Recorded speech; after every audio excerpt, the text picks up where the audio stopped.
Buenas kung makonsidera ang pagkahimugso sa matag batang anghel. Ilabi na gayud kung maatul kini sa pag-ilis sa tuig.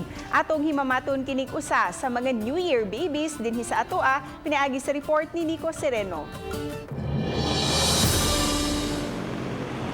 Dinhi sa paanakan sa Barangay Tipolo, Mandaue, nataw ang usa ka healthy baby boy. 2.9 kilos dihang nahimugso si baby Lloyd Brian Tesalona. Mga alas 8 kagabi nagbati nagsugod ang iyang inahan nga si Mavel. Matud sa iyang amahan, ting panihapon kadto dihang mireklamo na ang iyang pares kay sakit ang tiyan. Alas 5 kaganihang kadlawon nahimugso si baby. Reklamo na gid siya nga sakit ng kay ang tiyan ko no.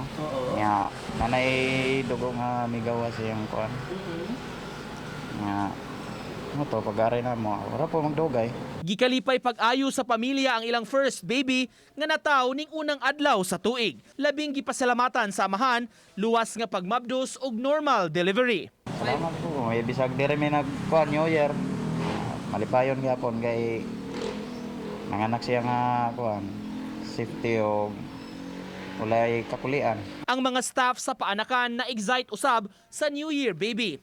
Matud pa matag tuig usab ni nilang giatangan. Happy kaayo mi para sugod pa lang sa amo ang year, makaproduce mi og kana siyang healthy nga baby unya healthy po si mommy, safe delivery po sila. Sa pagkutlo ning balita, may uban pa nga mga pasyente nga nag-labor karon o gipaabot nga makahimugso sab karong adlaw.